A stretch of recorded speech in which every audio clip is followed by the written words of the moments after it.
7 नवंबर 1966 पूरे देश भर से लाखों की संख्या में साधु इकट्ठा होकर दिल्ली पहुंचते हैं। वो पार्लियामेंट का घेराव करते हैं। ये साधु बहुत गुस्से में है। एक तरफ जहां शंख बज रहा है वहीं दूसरी तरफ नगाड़े बज रहे हैं। वो पार्लियामेंट के अंदर बैठी सरकार जिसे चला रही है इंदिरा गांधी, वो बहुत डरी हुई, घबराई हुई है। करा तो करा क्या जाए। बाहर खड़े लाखों साधुओं की बस एक ही मांग है कि गौ हत्या पर प्रतिबंध लगाया जाए। साधुओं की संख्या इतनी ज्यादा है कि पार्लियामेंट को बचाने के लिए पुलिस के साथ साथ पैरामिलिट्री फोर्सेज भी लगाई गई हैं। इन सब के बीच इंदिरा गांधी बहुत शांत और इस सब से बाहर निकलने का रास्ता देख ही रही थी कि पार्लियामेंट के बाहर एकदम गोलियां चलती हैं और देखते ही देखते कई सौ निर्दोष और निहत्थे साधु मारे जाते हैं। और हैरानी की बात तो यह है, अगले दिन जब अखबार आता है तो उसमें सिर्फ दिखाया जाता है 8 लोगों की मौत हुई है। आखिर ऐसी क्या बात थी कि इंदिरा गांधी को इतने साधुओं का खून करना पड़ा और रातों रात में मरे हुए लोगों का नाम और निशान मिटा दिया रिकॉर्ड्स के अंदर से। बचे हुए साधुओं को पुलिस की और डीटीसी बसों में भर के कैपिटल के बाहर फेंकवा दिया। एक काउ स्लॉटर बैन ही तो था, इसने इतना भयानक रूप कैसे ले लिया।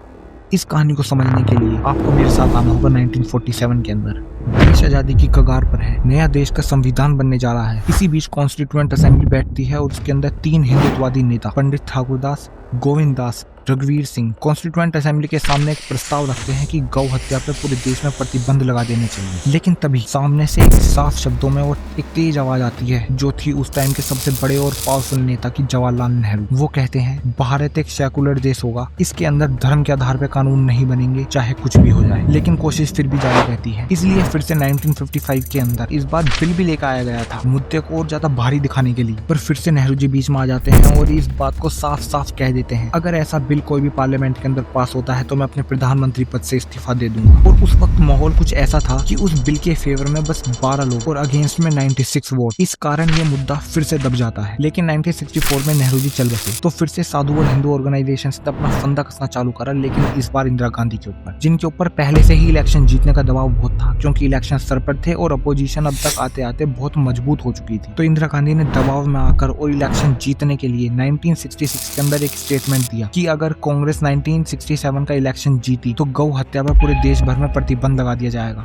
भारत के ये साधु और हिंदू फैक्शन के लोग ये बात सुन के बहुत खुश होते हैं और इंदिरा गांधी जीत भी जाती है। अब देखना ये था कि क्या इंदिरा गांधी अपने वादे पर अमल करेंगी या नहीं, और इस चीज का जवाब उन्हें बहुत जल्दी मिल गया उसी साल अक्टूबर 19 महाराष्ट्र के वासिम डिस्ट्रिक्ट के अंदर, जहाँ पे कई सारे लोग मिलकर एक शांति मार्च निकालते हैं, जिसके अंदर गौ रक्षा के लोग, साधु संत और हिंदू संगठन के लोग थे। ये मार्च धीरे धीरे इतना पावरफुल साबित हुआ कि लोग इससे ज्यादा जुड़ने लगे। देखते ही देखते हजारों की भीड़ लाखों में तब्दील हो गई और ये चीज महाराष्ट्र सरकार को बिल्कुल पसंद नहीं आई। उन्होंने फौरन वहाँ पे पुलिस भेजी और सबको हटाने का आदेश दिया। उन्होंने साधुओं पे खुलेआम लाठीचार्ज करा, डंडे बरसाए और वहाँ एक भगदड़ मच गई। पुलिस ने वहाँ पे गोली चला दी और 11 लोगों की मौत हो गई। और इस सब में सबसे ज्यादा हैरान कर देने वाली बात यह है कि महाराष्ट्र की सरकार कांग्रेस की थी और उसी साल इंदिरा गांधी ने वचन दिया था गौ प्रतिबंध लगाने के लिए। अब ये कैसे मुमकिन होता है जहाँ एक तरफ वचन दिए जा रहे हैं और दूसरी तरफ गोलियां चला के साधु संत को मारा जा रहा है। और ये निर्दोष साधुओं की मौत चिंगारी की तरह फैलती है पूरे देश में। जो कट्टर हिंदू और साधु संत हैं सब के सब मिलते हैं और एक प्रण लेते हैं कि कुछ भी हो जाए ये आंदोलन नहीं रुकेगा। इसके बाद काशी के सबसे बड़े महाराज जो थे स्वामी कृपारथी महाराज, उनके कहने पे पूरे देश भर से सारे हिंदू संगठन इकट्ठित होते हैं, जैसे RSS, आर्य समाज, हिंदू महासभा, राम राज्य परिषद के लोग और भी कई सारे मठों के साधु संत इकट्ठा होते हैं दिल्ली के अंदर। और इस दिन की तारीख चुनी जाती है 7 नवंबर 1966, जो थी गोपाष्टमी का दिन। और इन सब लाखों साधुओं का बस एक ही मकसद था, पार्लियामेंट का घेराव करना और गौ हत्या पर प्रतिबंध लगाना। उस दिन बड़ा अलग सा ही माहौल था। राजपथ पर साधु पार्लियामेंट की तरफ बढ़ रहे थे, पुलिस भी तैनात थी। नागा साधु अपने ट्रेडिशनल हथियारों के साथ जैसे कि गदा और तलवार और प्रदर्शन करते हुए जा रहे थे। लेकिन सरकार बहुत डरी हुई थी और इस चीज को रोकने के लिए वो हर एक कोशिश कर रही थी और कोशिशें नाकाम होती दिखाई दे रही थी। लेकिन जैसे ही साधु संत पार्लियामेंट के पास पहुंचते हैं तो पुलिस उन पे लाठीचार्ज करना चालू कर देती है। उन पे आंसू गैस फेंकी जाती है, हाई प्रेशर वाटर फेंका जाता है। तो इसी बीच कुछ जो जवान साधु थे वो एग्रेसिव होकर बैरिकेड को फांदने की कोशिश करते हैं। माहौल बहुत ज्यादा बिगड़ रहा था और सरकार से बाहर निकलने की कोशिश कर ही रही थी कि तभी पुलिस उन पे गोलियां चलाने चालू कर देती है और निर्दोष और निहत्थे साधुओं की लाशें गिरने लगती हैं। कई हजारों की संख्या में वहाँ पे निर्दोष साधु संत और लोग मारे जाते हैं। इतने लोग मरते हैं कि पूरी दिल्ली में सन्नाटा फैल गया था। लेकिन हैरानी की बात तो यह है, जब अगले दिन अखबार आता है तो उसमें दिखाया जाता है बस 10-12 लोगों की मौत हुई है। इन आई विटनेस की बात सुनिए। मैंने वहाँ डेड बॉडी अभी मुर्दा खाने में नहीं थी, बाहर पड़ी हुई थी, कुछ मुर्दा खाने में थी। 372 डेड बॉडी विलियमटन हॉस्पिटल, 372, जिसमें बच्चों के भी थी और औरतों के भी। मोस्टली बच्चे जो थे वो उन पर गोली का निशान नहीं था, वो शायद भगदड़ में कुछ चले गए और इस सारी जगह पर लोगों के जूते ही जूते नजर आ रहे, तो वो भागे तो जूते छूटे भाग गए। मेरा ख्याल है कि 40 के करीब डेड बॉडीज बच्चों की थी, दूध पीते थे।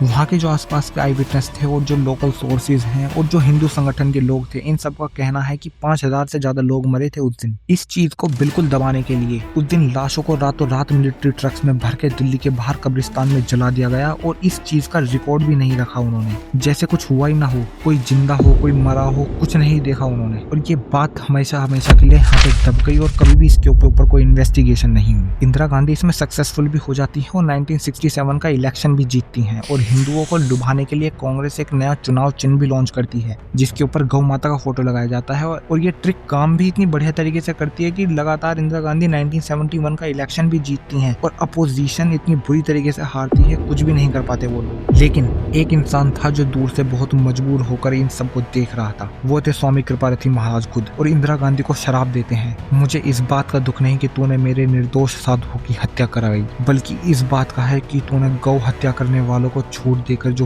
पाप करा है ये माफी लायक नहीं है। गोपाष्टमी के दिन ही तेरा नाश होगा। क्या पता है आपको, जिस दिन इंदिरा गांधी मरी 31 अक्टूबर 1984, उस दिन गोपाष्टमी ही थी। उस दिन उन महाराज ने एक बात और कही थी कि दस्तावेजों को दबाया जा सकता है लेकिन इंसान के कर्मों को नहीं। और ये वीडियो पसंद आई हो तो please like and subscribe and comment आपको ये स्टोरी कैसी लगी।